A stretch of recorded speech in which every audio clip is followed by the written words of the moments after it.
الرحیم الحمدللہ رب العالمین افضل الصلاۃ و اکمل السلام علی سید الانبیاء والمرسلین وعلی آلہ الکرام و اصحابہ العظام اجمعین۔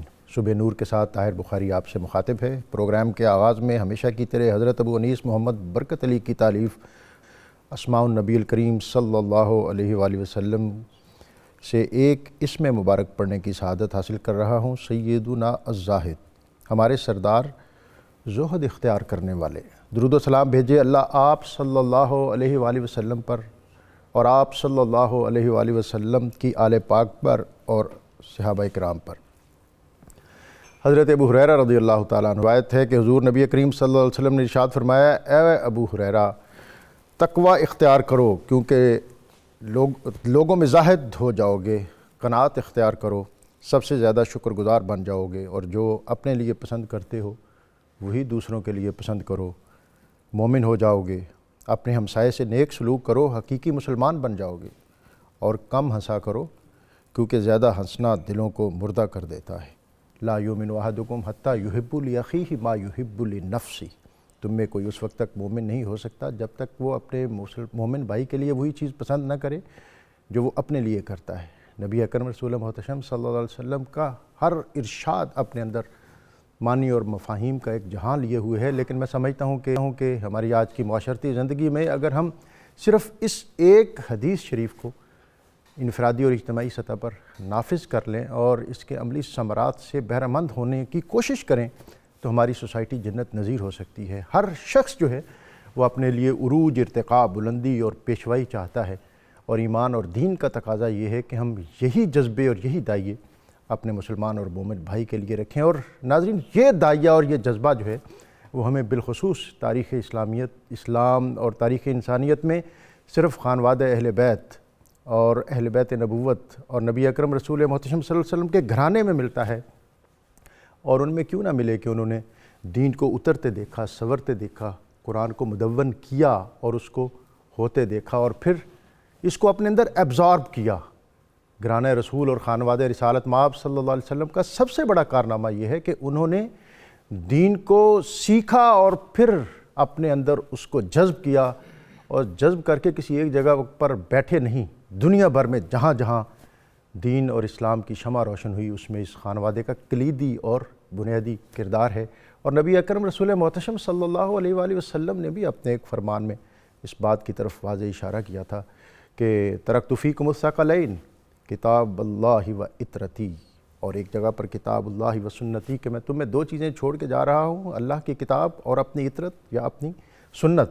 اور پھر ایک جگہ پر اور جو آپ نے ارشاد فرمایا کہ انا مدینۃ العلم وعلی بابھا، اور دوسری جگہ پر انا دار الحکمت وعلی بابھا۔ امام قسطلانی فرماتے ہیں کہ اس حدیث اور اس حکم میں حکمت یہ تھی کہ آپ نے قیامت تک آنے والی انسانیت کو اور مسلمانوں کو بتا دیا کہ اگر دنیا میں عروج اور ارتقاء کا زینہ علم ہے تو پھر علم کے زینے اور علم کے در تک پہنچنے کے لیے تمہیں میرے خانوادے کے ساتھ اپنے تعلق کو مضبوط اور مستحکم کرنا ہوگا۔ سب سے بڑا کارنامہ اس گھرانے کا یہی ہے کہ انہوں نے دین کی شمع دنیا کے ہر خطے میں روشن کی۔ بر صغیر ہو، لاہور میں حضرت داتا گنج بخش حسنی حسینی نسبتوں سے آراستہ، اور ہندوستان کے دوسرے کنارے پر خواجہ معین الدین چشتی اجمیری حسنی حسینی نسبتوں سے مزین اور معتبر، اور آج اسی نوعیت کا ایک گھرانہ خانوادہ مہرارہ شریف، ان کی بارگاہ میں آج ہم اپنی عقیدتوں، ارادتوں اور محبتوں کا نذرانہ پیش کریں گے کہ جو سادات کی نسبت سے بھی آراستہ ہیں اور حضرت پیران پیر شیخ سید عبد القادر جیلانی ان کے فیض سے بھی متصف ہیں۔ اور یہ گھرانے جو ہیں یہ محض کوئی محدود قسم کی خانقاہی رسومات کی حد تک محدود نہیں تھے، بلکہ انہوں نے علم کی وہ روایت جو ان کو نبی اکرم صلی اللہ علیہ وسلم اور باب مدینۃ العلم حضرت علی المرتضیٰ سے عطا ہوئی تھی، اس کے فیضان کو انہوں نے دنیا میں عام کیا، اس لیے کہ حضرت علی المرتضیٰ نے جو بنیادی ارشاد عطا فرمایا تھا کہ رضینا قسمت الجبار فینا لنا علم وللجہال مال، کہ لوگوں ہم اللہ کی تقسیم پر راضی ہو گئے کہ اس نے ہمارے لیے علم اور جاہلوں کے لیے مال رکھ دیا۔ فإن المال یفنا عن قریب، لوگوں یہ تمہارا دنیا کا مال ہے، یہ تو عن قریب فنا ہو جانے والا ہے۔ فإن العلم یبقى لا یزال، اور یہ علوم نبوت ہیں، علوم رسالت ہیں جن کو بقا ہی بقا ہے، دوام ہی دوام ہے، عروج ہی عروج ہے، بلندی ہی بلندی ہے۔ اور آج اس خانوادے کا ہم تذکرہ کر رہے ہیں، ان کی خاص نسبت جو قادری نسبت ہے، جو پیران پیر حضرت شیخ سید عبدالقادر جیلانی کے ساتھ ہے، تو آپ نے تو اپنی قطبیت کی بنیاد ہی علم پر رکھی۔ آپ نے فرمایا درست العلم حتی صرت قطباً، کہ میں علم پڑھتا گیا یہاں تک کہ میں قطبیت کے مقام پر فائز ہو گیا۔ وہ دین، وہ مذہب، وہ مشرب جو اپنے تصوف اور اپنی خانقاہیت کی بنیاد علم پر رکھ رہا ہو، وہاں جہالت کیسے آ سکتی ہے؟ وہاں بدعقیدگی کیسے ہو سکتی ہے؟ وہاں دین سے دوری کیسے ہو سکتی ہے؟ وہاں محراب اور مصلی اور سجادہ میں بودھ کیسے ہو سکتا ہے؟ اور حضرت شیخ عبدالقادر جیلانی، آپ 18 سال کی عمر میں جب جیلان اور گیلان کے اتقیاء، علماء اور صلحاء اور صوفیاء سے اکتساب علم کرنے کے بعد گھر سے روانہ ہوئے، تو گھر میں آپ کے علاوہ آپ کی والدہ کی خدمت کرنے والا اور کوئی نہیں تھا، لیکن والدہ کو آپ نے درخواست کی کہ اب میں چاہتا ہوں بغداد جاؤں اور علم حاصل کروں، تو آپ نے فرمایا میں تجھ پر اپنی خدمت کے حق کو موقوف کرتی ہوں، اور شاید اب تمہاری میری ملاقات حوض کوثر پہ ہو، آخرت کے یوم پر ہو۔ تمہیں ایک نصیحت کرتی ہوں کہ دنیا کے اندر دیانت اور صداقت کے تصورات جو نبی اکرم صلی اللہ علیہ وسلم نے ہمارے خانوادے کو عطا کیے ہیں، اس کو کبھی دھندلانا نہیں۔ آپ راستوں کے غبار پر صداقتوں کے نور کو بکھیرتے ہوئے بغداد میں ایک ایسے وقت میں داخل ہوئے جب امام غزالی بغداد کو چھوڑ کر نکل رہے تھے، اور دنیا کو یہ پیغام دے رہے تھے کہ اگر علم روحانی بالیدگی کا ذریعہ نہ بنے تو وہ یہ علم نہیں ہوتا۔ اور جس کو مولانا روم نے اور پھر اقبال نے بھی کہا کہ علم را بر تن زنی مارے بود، علم را بر دل زنی یارے بود۔ وہ علم جو تمہارے لیے چراغ راہ ثابت نہ ہو، تمہاری روح کی بالیدگی کا ذریعہ نہ بنے، تمہارے ذہن کو روشنی عطا نہ کرے، وہ علم نہیں ہوتا، وہ بلکہ تمہارے لیے سانپ ہے۔ یہ علم جو ان خانوادوں سے، ان خانقاہوں سے ہمیں عطا ہوا، اس میں کبھی تشدد اور انتہا پسندی نہیں تھی۔ جب خانقاہ اور مدرسہ دور ہوا تو پھر مدرسوں پر ہمیں انتہا پسندی کے سائے منڈلاتے نظر آئے۔ آج ہم اس پر بھی بات کریں گے۔ آج کا موضوع بہت اہم اور آج کی شخصیات بھی بہت اہم، سید آل مصطفیٰ حیدر رحمۃ اللہ علیہ اور خانقاہ برکاتیہ محریرہ مطہرہ کی جلیل الہستیاں، اور اسمبا مسمہ ہیں۔ میں نے ان کے جب تذکرہ پڑھا تو مجھے سید شاہ آل مصطفیٰ، سید آل رسول، سید آل حسین، سید آل محمد، یہ وہ ہستیاں ہیں جن کے نام سنتے ہی ہماری جو دلوں کا پرچم ہے وہ سرنگوں ہو جاتا ہے، ہماری آنکھیں نم ہو جاتی ہیں اور ہمارے سر ان کے آگے خم ہو جاتے ہیں۔ اعلیٰ حضرت نے کہا تھا کہ تیری نسل پاک میں ہے بچہ بچہ نور کا، تو ہے عین نور تیرا سب گھرانہ نور کا۔ میرے آج کے مہمان ہمیشہ کی طرح بہت محترم اور معتبر سید مفتی احمد میاں برکاتی صاحب، آپ حیدرآباد سے تشریف فرما ہوئے آج کے اس پروگرام میں، ان کو بطور خاص خوش آمدید کہتے ہیں۔ ہمارے دوسرے مہمان، آپ ان سے ہمیشہ شناساں، ان سے اکتساب علم کرتے ہیں، علامہ محمد احمد برکاتی، آپ کو بھی خوش آمدید۔ اور پروفیسر بشارت صدیق ہزاروی، باپ کا علم نہ بیٹے کو اگر ازبر ہو، پھر پسر لائے کے میراث پدر کیوں کر ہو۔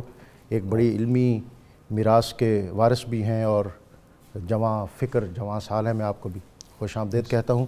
میں چاہوں گا کہ حضرت آپ ابتدا میں خانقاہ برکاتیہ محریرہ شریف کا تعارف فرما دیں، اور پھر آپ ظاہر ہے بزرگ ہیں، تعارف سے ایسی روشنی، نور اور رہنمائی ہمیں میسر آئے گی کہ بات سے بات نکلتی جائے گی۔ جناب بسم اللہ الرحمن الرحیم، نحمدہ ونصلی ونسلم علی رسول الکریم، اما بعد۔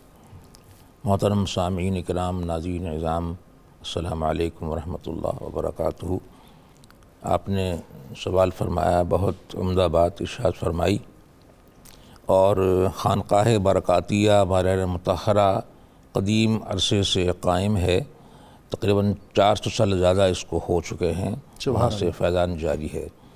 اور جس زمانے میں یہ خانقاہ شریف وہاں قائم کی گئی، اس زمانے کو گزرے تقریباً 400 سال کے علاوہ یہ ذہن میں رہے کہ یہ عالمگیر بادشاہ کا زمانہ تھا جب اس خانقاہ بنا رکھی گئی۔ ابتدا میں اس کا نام تھا بستی پیر زادگاں، اور یہاں تشریف لائے تھے اکابر حضرت شاہ عبدالعلی صاحب رحمۃ اللہ علیہ اور شاہ اویس صاحب رحمۃ اللہ علیہ تشریف لائے تھے۔ یہ بلگرام سے اور کالبی شریف سے تشریف لائے تھے یہ حضرات۔ انہوں نے یہاں کر ان کو حکم دیا گیا تھا کہ آپ وہاں جائیے، جا کر قائم کیجیے، تو انہوں نے قائم فرمایا تھا۔ پھر بحمد اللہ تعالیٰ ان کے سب خاندان کے افراد یہاں آتے گئے، جو بستے چلے گئے، اور آج بحمد اللہ تعالیٰ میرا اپنا یہی خیال ہے، اور یہ صحیح بھی ہے انشاءاللہ، کہ پورے ہندوستان کا مرکز روحانی اس وقت صرف خانقاہ برکاتیہ مارا مطہرہ ہے۔ اب پاکستان کو بھی شامل کر رہے ہیں، برصغیر کے۔ ہاں بے شک آپ صحیح فرمائیں، اب تو پاکستان شامل ہے اس میں، بلکہ اس میں بنگال بھی شامل ہے، میں عرض کروں گا۔ تو یہ جو علاقہ پورا ہے بحمد اللہ تعالیٰ، اس کا مرکز یہی ہے۔ اور میں نے خود دیکھا بھی اور سنا، اپنے بزرگوں سے بھی سنا، اپنے والد گرامی سے بھی سنا، کہ ہندوستان میں بھی جو ہندوستان پورے ایک ہی تھا، پاکستان ہندوستان، جو فیصلہ کہیں نہ ہوتا یہاں اگر فیصلہ ہو جایا کرتا تھا کہ یہ فیصلہ پھر وہ ایسا نافذ ہوتا تھا، اس کو سب مشائخ مانتے تھے، سب علماء مانتے تھے۔ یہ بہت خاص بات ہے۔ اور آج بھی مسئلہ تقریباً ایسا ہی ہے کہ پورے علاقے کے لوگ جب کسی مسئلے میں پھنس جاتے ہیں، تنازع ہو جاتا ہے، فیصلہ کر نہیں پاتے، تو یہاں آتے ہیں، حاضری جو ہوتی ہے، جو موجود سعادہ نشین ہیں قبلہ، ان کے پاس حاضر ہوتے ہیں۔ وہ بھی ماشاءاللہ عالم ہیں اور پروفیسر بھی ہیں اور علم آدمی ہیں اور مصنف بھی ہیں کسی کتابوں کے، تو وہ پھر فیصلہ فرماتے ہیں، فیصلہ سب لوگ مانتے ہیں۔ حتیٰ کہ خود بریلی شریف کے خانوادے بھی یہاں آتے ہیں، حاضر ہوتے ہیں، فیصلے کراتے ہیں اور پھر مسائل پیش کرتے ہیں، ان کا حل یہاں سے نکل آتا ہے۔ ظاہر ہے خانوادوں کا کام ہی نصیحت بھی کرنا ہوتا ہے اور تو یہ بہت اہم کام ہے۔ بحمد اللہ تعالیٰ یہ سلسلہ برابر جاری ہے، اور وہاں جتنے بھی شہزادگان ہیں سب کے سب بڑے اعلیٰ مناصب پر فائز ہیں۔ علمی لحاظ سے بات کر رہا ہوں، دنیاوی لحاظ سے تو ان کے مسائل جو ہیں وہ سب موجود ہیں، سب پر واضح ہیں، لیکن علمی لحاظ سے وہ سب پر غالب ماشاء اللہ تعالیٰ ہیں۔ تو جن کا ذکر ہو رہا ہے وہ بھی ماشاءاللہ صاحب تصانیف بھی ہیں، اور صاحب کرامات بھی ہیں، صاحب لطف و عنایات بھی ہیں، ان کے معاملات بہت مشہور ہیں۔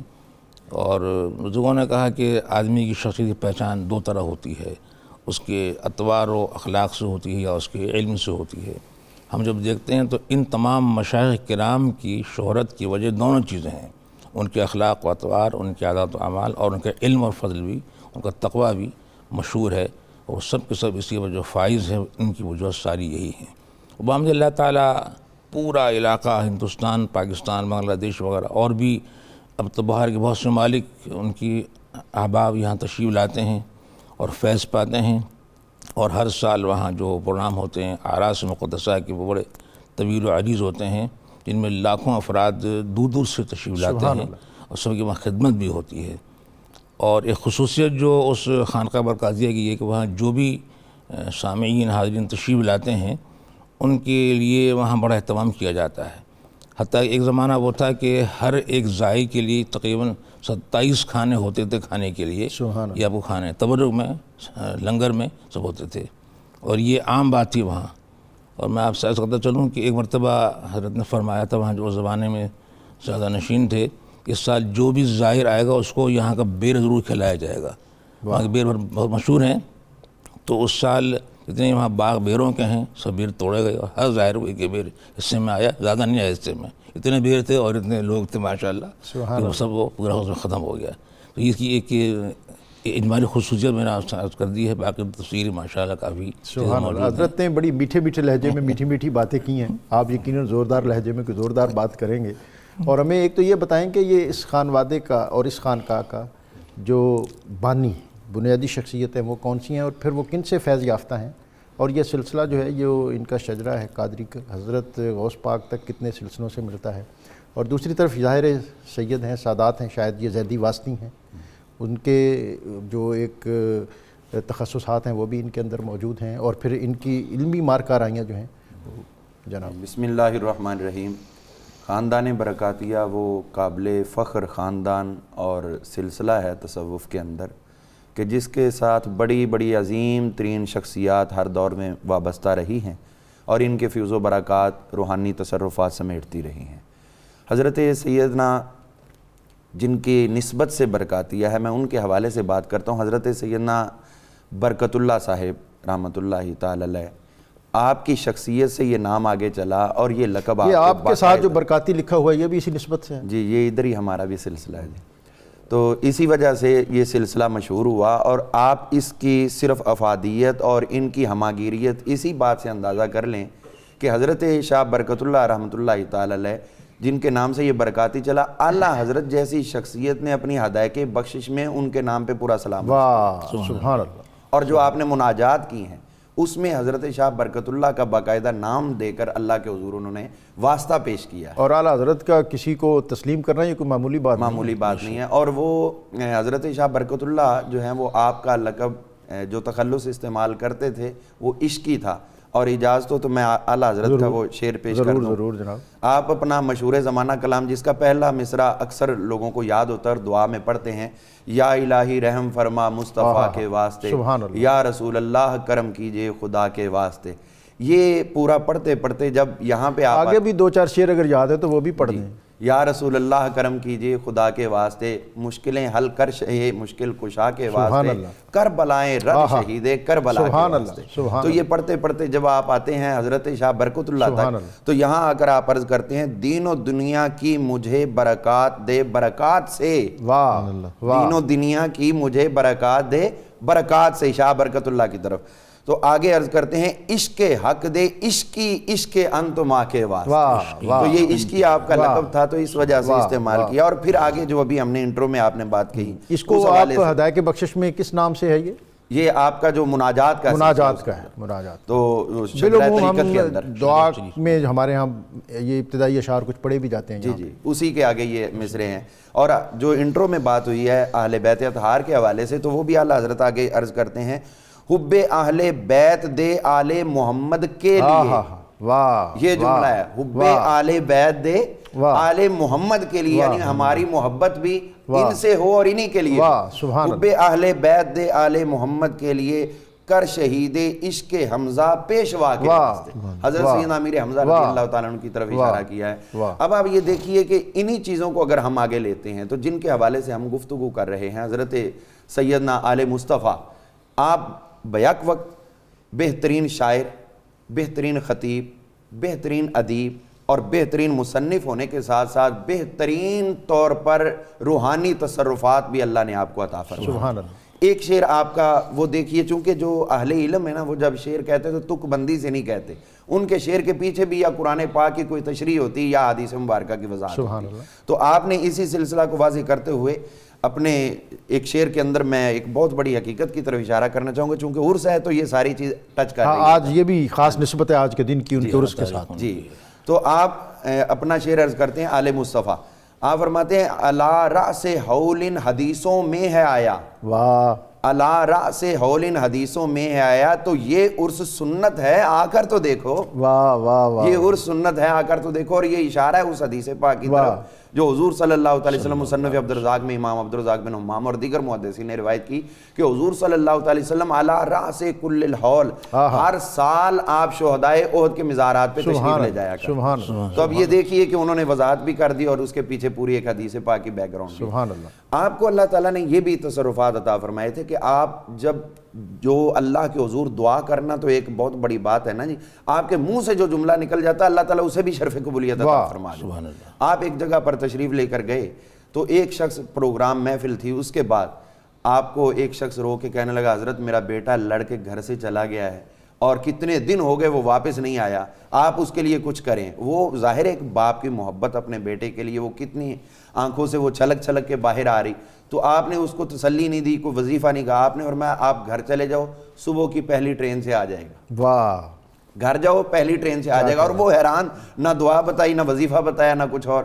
تو انتظار میں لگ گیا. آخر سادات کرام ہیں، ان کی زبان سے جو جملہ نکلا رہے گا تو نہیں جائے گا. صبح کا ٹائم ہوا، اسٹیشن پہ پہنچ گیا تو دیکھا جب پہلی ٹرین آئی تو اسی میں سے اس کا بیٹا اتر کے آ رہا. تو یہ آپ کی زبان سے نکلے ہوئے فیوز. میں اب دوبارہ جب آپ کی خدمت میں آؤں گا تو یہ پوچھوں گا کہ ایسا کیوں ہوتا ہے اور ایسے کیسے ہو جاتا ہے. اور لا یزال عبدی یتقرب الی بالنوافل، اور پھر اس کے آگے حدیث کی جو تفصیل میں کہ جو وہ میں اس کو ہاتھ بن جاتا ہوں، اس کی نظر بن جاتا ہوں. اور پھر دوسری جگہ پر اتقوا بفراست المؤمن فإنہ ینظر بنور اللہ. کس طرح راستے سمٹ جاتے ہیں، فاصلے کم ہو جاتے ہیں اور چیزیں سامنے آ جاتی ہیں. میں دوبارہ آپ کے پاس آؤں گا. بشارت صاحب، پروفیسر بشارت صدیق ہزاروی صاحب، اس خان وادے کے حوالے سے، اس کی خدمات کے حوالے سے اور آج کے دن کے حوالے سے آپ کیا کہیں گے؟ بسم اللہ الرحمن الرحیم والصلاة والسلام علی سید الانبیاء والمرسلین. ڈاکٹر صاحب، یہ خاندان قادریہ برکاتیہ مارہرہ شریف، یہ وہ خاندان ہے جو صدیوں سے رشد و ہدایت کا فیض بانٹ رہا ہے۔ یو پی کا ایک قصبہ تھا، گمنام قصبہ تھا، لیکن حضرت شاہ برکت اللہ رحمۃ اللہ علیہ جب یہاں تشریف لائے اور مستقل یہاں قیام پذیر رہے تو پھر یہ رشد و ہدایت کا اور طریقت اور معرفت کا ایک مرکز قرار پایا، اور اعلیٰ حضرت امام احمد رضا خان فاضل بریلوی جیسی شخصیت یہاں حاضر ہوئے اور حضرت شاہ آل رسول مارح روی رحمۃ اللہ علیہ کے ہاتھ پر بیعت ہوئے۔ یہ اصل اولاد ہے حضرت میر عبد الواحد بلگرامی کی جو سبع سنابل کے مصنف ہیں، انہی کی اولاد سے یہ حضرت شاہ برکت اللہ رحمۃ اللہ علیہ ہیں۔ آج جس شخصیت کا ہم ذکر کر رہے ہیں اس خاندان سے حضرت شاہ آل مصطفیٰ اولاد حیدر، جن کو عرف میں سید میاں کہا جاتا تھا اور ان کا خطاب تھا سید العلماء۔ سبحان اللہ۔ یہ شخصیت جو ہیں ان کے ماموں جان جن کی اولاد نہیں تھی، شاہ اولاد رسول، انہوں نے ان کی تربیت کی اور انہوں نے ان کی تعلیم کا جو بیڑا تھا اٹھایا، اور اسی طرح ان کے نانا جان حضرت شاہ اسماعیل رحمۃ اللہ علیہ انہوں نے ان کی تربیت فرمائی۔ رسم بسم اللہ کا جب آغاز ہوا تو خانقاہ قادریہ برکاتیہ کے دستور کے مطابق 4 سال 4 ماہ اور 4 دن جب ہو گئے تو بسم اللہ شریف پڑھائی گئی، اور حضرت غوث اعظم شیخ عبد القادر جیلانی رحمۃ اللہ علیہ کے ہاتھ سے لکھی ہوئی بسم اللہ سامنے رکھ کر پڑھائی گئی۔ یعنی یہ بات ہم کہہ سکتے ہیں کہ تعلیم و تربیت کا آغاز بھی بغدادی مے خانے کا جام پلا کر کیا گیا۔ سبحان اللہ۔ تو تعلیم پھر اپنی والدہ سے آپ نے فارسی کتب پڑھی، اور کچھ سپارے جو حفظ تھے وہ بھی اپنی والدہ سے کیے۔ یہ بڑی اہم بات ہے۔ ایک تو یہ میں چاہوں گا کہ آپ یہ ہمیں ضرور بتائیں کہ یہ 4 سال 4 ماہ اور 4 دن بزرگوں سے ہم نے سنا، اس میں کیا حکمت ہے؟ ہم تو آج کل کہتے ہیں کہ بچہ 3 سال کا ہو تو اس کو کسی KG میں کنڈر گارڈن میں پھینکیں، اور دوسرا یہ آپ نے جس طرف اشارہ کیا ہے کہ انہوں نے ابتدائی کتب فارسی کی کتاب یا پہلا سبق اپنی والدہ صاحبہ سے یا دادی صاحبہ سے پڑھا، اور وہ کتنے خوشبخت گھرانے تھے کہ جن کی خواتین علم و فضل کے اس مقام پر فائز تھی۔ دیکھیں ڈاکٹر صاحب، اس میں کوئی شک نہیں ہے کہ ماں کی جو گود ہوتی ہے وہ اولاد کے لیے پہلی تربیت گاہ ہوتی ہے اور پہلی درس گاہ ہوتی ہے، تو ماں کا کردار جو ہے اولاد کی تربیت کے حوالے سے بڑا اہم ہوتا ہے۔ تو یہاں یہ بات کہ کچھ سپارے پڑھے اور فارسی کی کتب ان سے پڑھی، جب کتب ان سے پڑھی تو اس کا مطلب یہ ہے کہ وہ فارسی جانتی بھی تھی اور فارسی کتابوں پر ان کو عبور بھی حاصل تھا۔ مزید تعلیم کے لیے پھر ان کو اجمیر شریف بھیجا گیا، اور اجمیر شریف کے ساتھ ان کی بڑی عقیدت تھی، اور میں نے یہ پڑھا ہے کہ یہ روزانہ رات کو اجمیر شریف حاضری دیا کرتے تھے۔ وہاں اوراد و وظائف جو خانقاہ قادریہ برکاتیہ کے ہیں وہاں پڑھا کرتے تھے۔ اجمیر میں صدر شریعہ حضرت مولانا امجد علی صاحب رحمۃ اللہ علیہ ان کی خدمت میں حاضر ہوئے اور ماموں جان کا خط پیش کیا۔ انہوں نے لکھا تھا حضرت شاہ اولاد رسول رحمۃ اللہ علیہ نے کہ میں اس بھانجے کو آپ کی خدمت میں بھیج رہا ہوں، آپ اس کو تعلیم کے جو مراحل ہے وہ طے کروائیں۔ انہوں نے جواباً لکھا کہ یہ شہزادے ضرور تشریف لائیں اور تحصیل علم کے لیے ان کے جد امجد نے جو کچھ عطیے میں مجھے دیا ہے وہ آ کر مجھ سے لے لیں، جو کچھ میرے پاس ہے وہ اسی خاندان کا صدقہ ہے، یہ آئیں اور اس کو وصول کر لیں۔ اب آپ ایک خانقاہی نظام سے آئے تھے، سجادگی اور صاحبزادگی کا جو تصور آج ہم دیکھتے ہیں وہ وہاں نہیں تھا۔ آپ ایک نیاز مند طالب علم کی حیثیت سے حاضر ہوئے اور ساری زندگی ایک عاجز طالب علم کی حیثیت سے دین پڑھا، یہاں تک آپ فرماتے تھے کہ اگر میرے استاد گرامی صدر شریعہ مولانا امجد علی صاحب رحمۃ اللہ علیہ کے جوتے مجھے مل جائیں تو میں ان کو سر پر رکھنا اپنے لیے اعزاز اور فخر سمجھوں گا۔ تو یہ آپ کی تعلیم و تربیت کا، آپ ایک زبردست خطیب بھی تھے، قادر الکلام خطیب تھے، امام المناظرین تھے، سند المدرسین تھے، حدیث پر جب آتے تو زبانی حدیثیں آپ سناتے، حافظ الحدیث ہونے کا گمان ہوتا۔ اسی طرح جو آپ کی شاعری ہے اس کے اندر بھی جو نعتیہ کلام آپ کا ہے، مناقب آپ نے لکھی، امام علی مقام کے حضور خراج عقیدت پیش کیا، حضرت خواجہ اجمیر کے حضور، امام اعلیٰ حضرت کے حضور، حالانکہ اعلیٰ حضرت اس خانقاہ کے مرید تھے لیکن ان کی بڑی وابستگی بھی تھی اور منقبت۔ آپ کے نعت کے 2 شعر آپ کی اجازت سے پیش کرنا چاہوں گا۔ ضرور۔ آپ فرماتے ہیں خدا نے خود تمہیں ایسا سنوارا یا رسول اللہ، خدا نے خود تمہیں ایسا سنوارا یا رسول اللہ، نہیں ممکن کوئی ثانی تمہارا یا رسول اللہ۔ پھر اس وقت کے حالات کے پیش نظر آپ نے ایک شعر کہا، کسی کی جے وجہ ہم کیوں پکارے، کیا غرض ہم کو، ہمیں کافی ہے سید اپنا نعرہ یا رسول اللہ۔ میں دوبارہ آپ کی خدمت میں آؤں گا اور یہ باتیں، یہ نور پرور سلسلہ گفتگو اسی طرح ہم آگے بڑھائیں گے۔ اور مجھے جو بہت اہم بات ناظرین ابھی آپ نے سنی کہ جو گھر کا ماحول ہے اور والدہ کی گود ہے وہ پہلی تربیت گاہ ہے۔ سیدۃ النساء اہل الجنہ حضرت فاطمۃ الزہراء سلام اللہ علیہا رضی اللہ تعالیٰ عنہ، آپ فرماتی ہیں کہ اس ذات کی قسم جس کے قبضے میں میری جان ہے، اس وقت جس وقت مدینہ کی عورتیں اپنے شوہروں سے امور تجارت پر بات کیا کرتی تھیں کہ ایک فلاں اونٹ کتنے میں بکا ہے اور فلاں جنس تو نے کتنے میں خریدی ہے، اس ذات کی قسم جس کے قبضے میں فاطمہ کی جان ہے، میں نے علی سے کبھی امور تجارت پہ بات نہیں کی، مجھے تو حسن، حسین اور رقیہ اور زینب کو علوم نبوت اور علوم قرآن پہنچانے سے فرصت ہی نہیں ملتی تھی۔ یہ وہ اسپرٹ تھی، یہ وہ جذبہ تھا جو ان گھرانوں کا بنیادی وصف تھا، ان کا امتیاز تھا۔ اور دوسری اہم بات جو ابھی آپ نے سنی وہ یہ ہے کہ تربیت کے لیے، تعلیم کے لیے، تحصیل علم کے لیے دوسری خانقاہوں میں، دوسرے مدارس کو اپنے بیٹوں کو، اپنے صاحبزادوں کو بھیجنا، آج صاحبزادگی بڑی نازک ہو گئی ہے اور بڑا مشکل ہو گیا ہے یہ کام، لیکن جو خانقاہیت کا صحیح تصور ہے جس میں علم کی روایت وہ اپنے تسلسل کے ساتھ آگے بڑھتی ہے، اس میں یہ چیزیں بہت زیادہ ضروری ہیں۔ یہاں وقت ہوگا ایک وقفے کا جس میں ہم نبی اکرم رسول محتشم صلی اللہ علیہ وسلم کی بارگاہ میں ہدیہ درود پیش کریں گے۔ حضرت عبداللہ ابن عمر رضی اللہ تعالیٰ عنہما سے روایت ہے کہ رسول صلی اللہ علیہ وسلم نے فرمایا، جس نے مجھ پر ایک مرتبہ درود پڑھا تو اللہ تعالیٰ اس پر 70 رحمتیں نازل کرتا ہے اور اس کے لیے فرشتے 70 مرتبہ دعائے مغفرت کرتے ہیں۔ نبی اکرم صلی اللہ علیہ وسلم کی بارگاہ میں درود پاک کا نذرانہ بھیجیے بھی اور سننے کی سعادت بھی حاصل کیجیے۔ اللہم صلی آلہ وصحبہ وبارک وسلم۔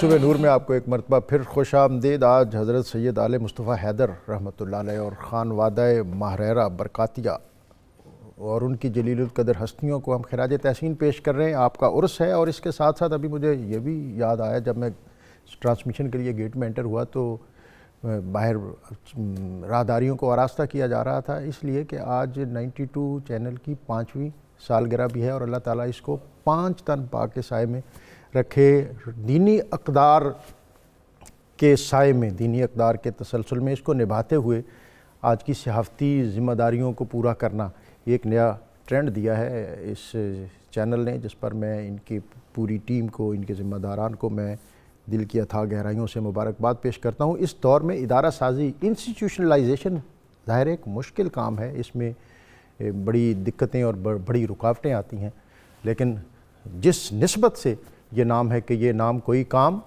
بگڑنے نہیں دیتا۔ ہزار دشت پڑے لاکھ آفتاب ابھرے، جبیں پہ گرد پلک پہ نمی نہیں آئی، کہاں کہاں نہ لٹا قافلہ فقیروں کا، متائے درد میں لیکن کمی نہیں آئی۔ جو بطور خاص بات میرے دل کی ہے وہ یہ ہے کہ جس عقیدت اور ارادت کے ساتھ اور جس جرأت اور بصالت کے ساتھ اس میڈیا گروپ نے خانوادہ اہل بیت نبوت، گھرانہ رسالت مآب صلی اللہ علیہ وسلم اور ائمہ اہل بیت کرام، ان کی ذات، ان کی شخصیات، ان کے اقوال، افعال، تعلیمات، ان کے طرز زیست اور اسلوب حیات کو عام کیا اور اس پر کوئی کسی قسم کا کمپرومائز نہیں کیا، یقیناً اس کی برکات اس سارے گروپ کو ہمیشہ میسر رہیں گی اور ان کا سایہ ان پر رہے گا۔ اور یہ جو 92 ہے یہ از خود نبی اکرم رسول محتشم صلی اللہ علیہ وسلم کے عادات کا مجموعہ ہے، اور علم العادات کے لوگ جانتے ہیں کہ جو ہمارا حروف تہجی ہے اس میں ہر حرف جو ہے اس کی ایک پاور ہے، اس کا ایک وزن ہے اور اس کا ایک عدد ہے۔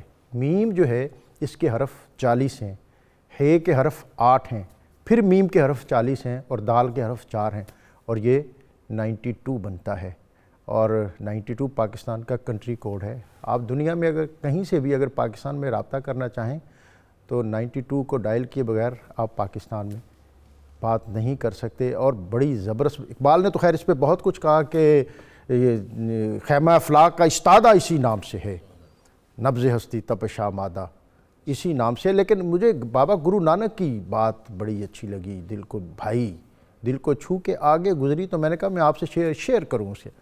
بابا گرو نانک کہتے ہیں کہ دنیا کے اندر جو بھی نام ہو، اگر آپ اس کو ایک خاص ترکیب کے ساتھ، وہ ایک شعر ہے اس کا، کہتے ہیں نام لیو جس اکھر کا اسے چوگن کر لو 4، یعنی کائنات کا جو بھی نام ہو اس کے حروف کی تعداد کو 4 سے ضرب دیں، 2 ملا کر 5 گن کاٹو 20 بنا، یعنی اس میں پھر 2 کو جمع کرو اور 5 سے ضرب دے کر 20 پر تقسیم کریں، جو باقی رہے سو 9 گن 2 نو ہور ملا، نانک اس بد ہر کے نام محمد بنا، یعنی اس کے بعد جو باقی بچے گا اسے 90 سے ضرب دے کر اس میں 2 جمع کریں تو جو عدد نکلے گا وہ 92، یعنی اس میں محمد ہوگا صلی اللہ علیہ وآلہ وسلم۔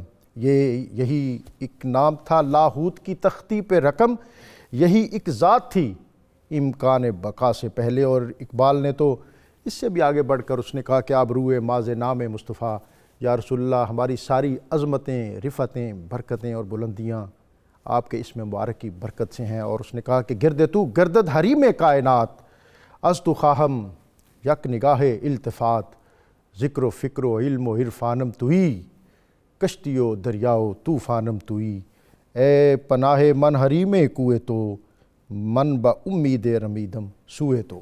میں بار دیگر ہدیہ تبریک اور ہدیہ محبت پیش کرتے ہوئے آج کے اس خاص دن کی نسبت سے 92 کی 5ویں سالگرہ پر ان کے تمام ذمہ داران کو، کارپردازان کو، اپنے موضوع کی طرف آتے ہوئے خانقاہ مریرہ شریف کے جو خلفاء ہیں انہوں نے بڑے کارہائے نمایاں سر انجام دیے اور ان میں بڑی جلیل القدر ہستیاں ہیں، اس پر آپ کچھ ہمیں عطا فرمائیں۔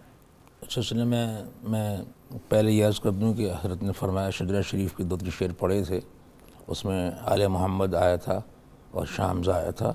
یہ تمام وہاں کے بزرگان دین ہیں، وہاں کے اکابر ہیں۔ یہ آل محمد نام سے اپنے ہے بے شک، لیکن یہ وہاں ایک ہستی کا نام آل محمد ہے، وہاں قطب ہے وہاں کے۔ سبحان اللہ۔ شاہ حمزہ رحمۃ اللہ علیہ وہاں کے قطب ہیں، ایک ہستی ہے ان کا نام شاہ حمزہ عینی رحمۃ اللہ علیہ، وہ شاعر بھی تھے اور ان کی کتابیں فارسی میں بھی ہیں، اردو میں بھی ہیں۔ تو یہ حضرات جو ہے انہوں نے کام بہت کیے ہیں۔ ان میں جو مشہور ہستیاں ہیں میں نے نام 2 تو پیش کر دیا آپ کو سامنے۔ ان کی نسبت سے وہاں جو گنبد شریف جس کا نام برکاتی گنبد ہے، اس کے نیچے 7 اقطاب آرام فرما ہیں، اللہ ایک جگہ پر ہیں، سبحان یہ بات دنیا میں مشہور ہے۔ پھر فقیر نے اپنی کتابوں کے لیے جب وہاں جا کے تحقیقات کی اور وہاں حاضری دی، میں نے پھر وہاں گنا کہ وہاں 7 ہیں بلکہ 15 اقطاب ہیں، 7 تو ایک چھت کے نیچے ہیں اور 5 ایک اور جگہ ہیں، باقی 2 اور الگ بھی موجود ہیں۔ یہ پورے شریف کی برکت ہے کہ وہاں 15 اقطاب آرام فرما ہے۔ اس سے میری پوری کتاب میں ایک نظم موجود ہے میری۔ تو حضرت سید شاہ عالم محمد رحمۃ اللہ علیہ بھی اسی میں شامل ہیں، آپ کے آباء و اجداد میں ہیں، اور شاہ حمزہ عینی رحمۃ اللہ تعالیٰ علیہ حضرت رسول رحمۃ اللہ کے دادا ہوتے ہیں اور وہیں ساتھ اس کے آرام فرما ہیں۔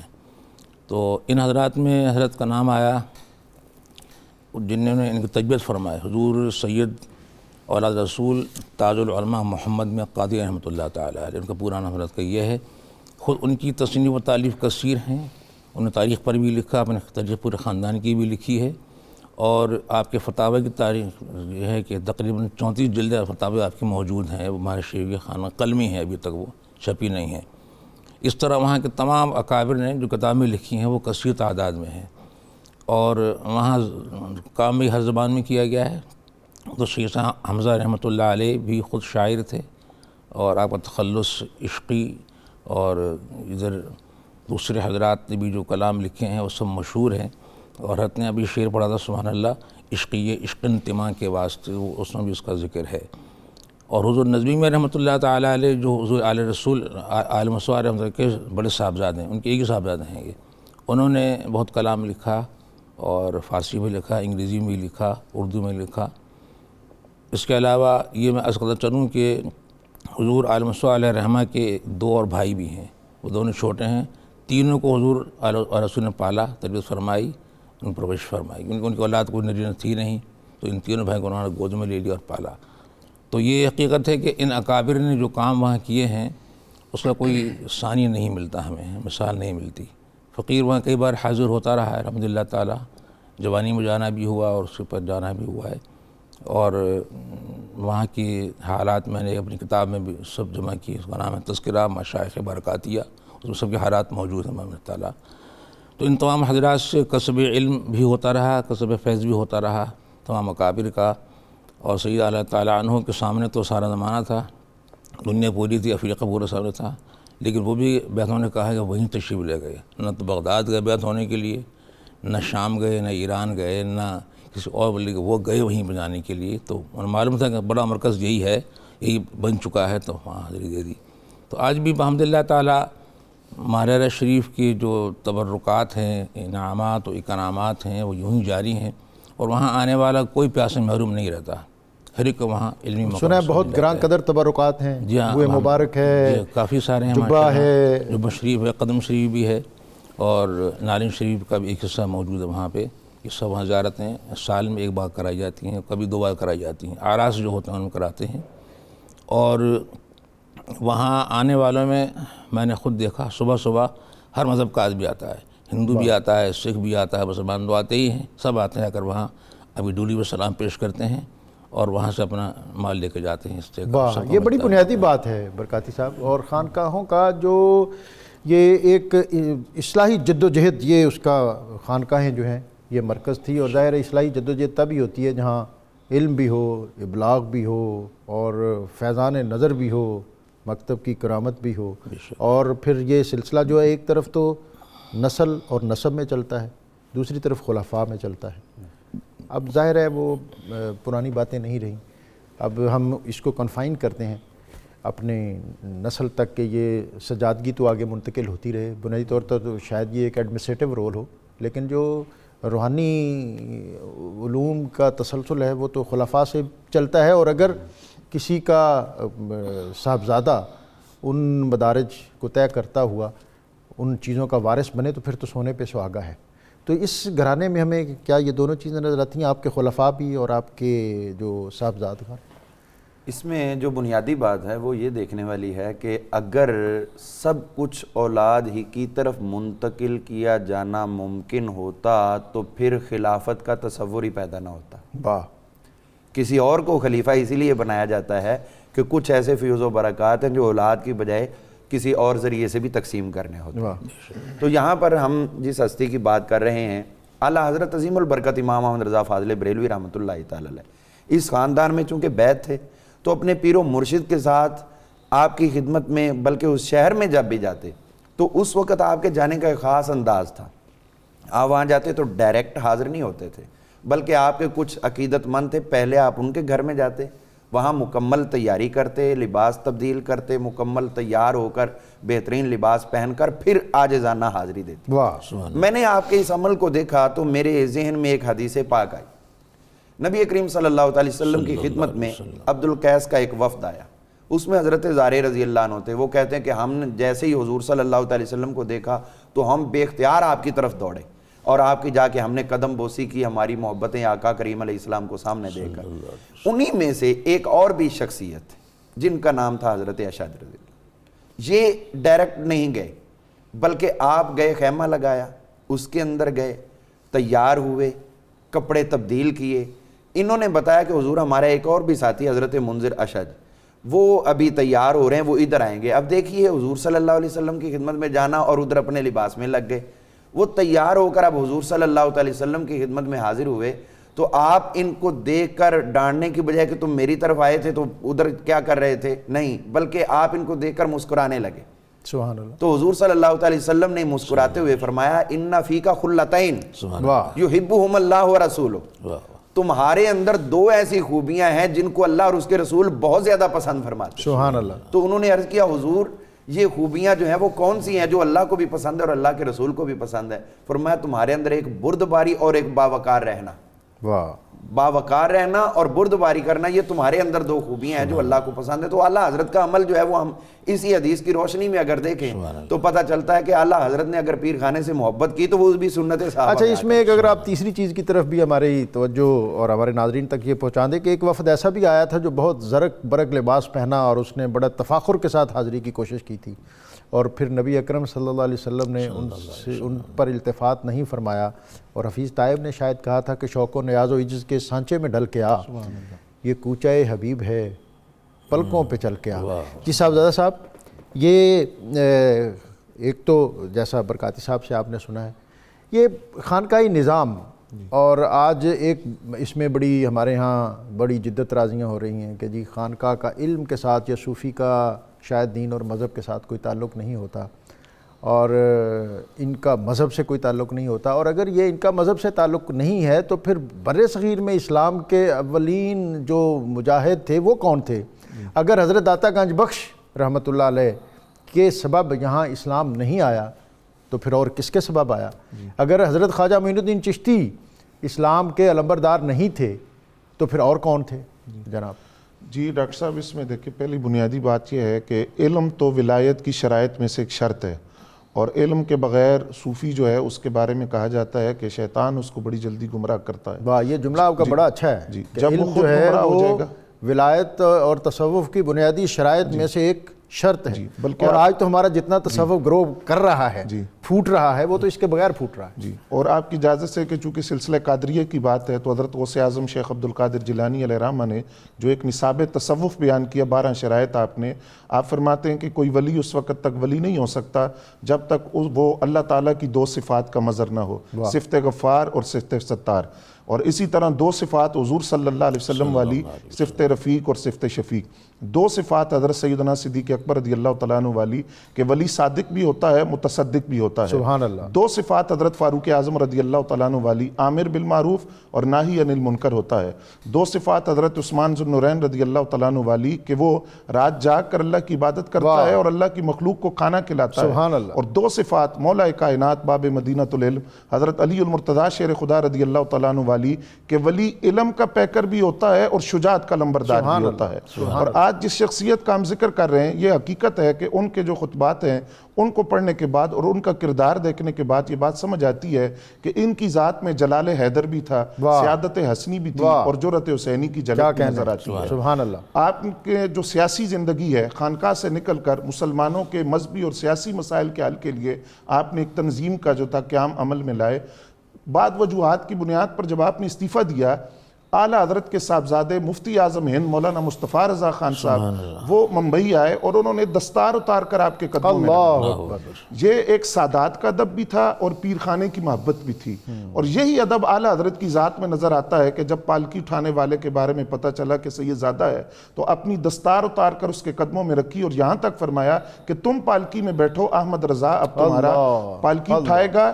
کل اگر اللہ رب العزت کے حبیب نے مجھ سے پوچھ لیا کہ میری اولاد آپ کا بوجھ اٹھانے کے لیے بنی تھی تو میں کیا جواب دوں گا؟ تو یہ محبت نظر آتی ہے پیر خانے کے ساتھ۔ تو جب دستار رکھی مفتی اعظم ہند نے تو پھر حضرت شاہ آل مصطفیٰ رحمۃ اللہ علیہ نے اپنا استعفیٰ واپس لیا۔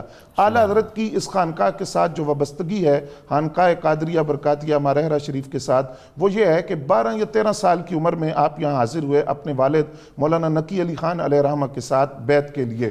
جب اس خانقاہ کا دستور تھا اور بڑا اچھا دستور تھا کہ جب تک ریاضت اور مجاہد سے گزار نہ لیتے خلافت نہیں دیتے تھے، پروسیس کے بغیر نہیں چیزیں بالکل۔ دیتے تھے۔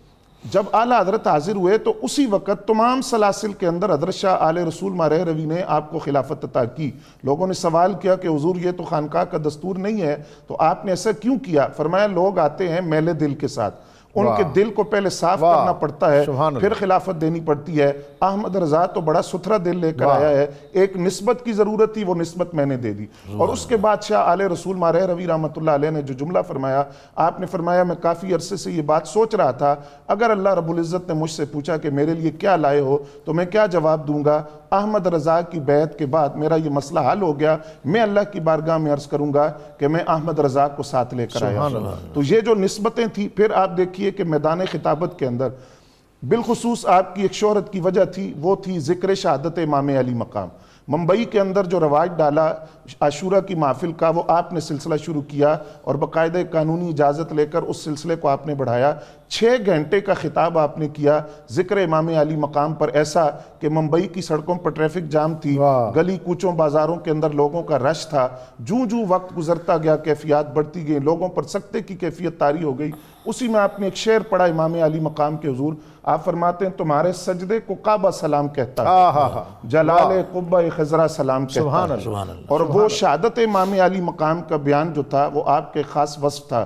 پھر وہ آپ کے خطبات جو ایک مجموعے کی صورت میں آج چھپ چکے ہیں ممبئی سے، اس کے اندر صلح حدیبیہ کے بے مثل بشر کے عنوان سے، میلاد النبی کے عنوان سے، شہادت امام علی مقام کے عنوان سے، بہت سارے عنوانات کے تحت آپ نے وہ خطبات ذکر کیے، اور آپ کا خطاب پڑھ کر یوں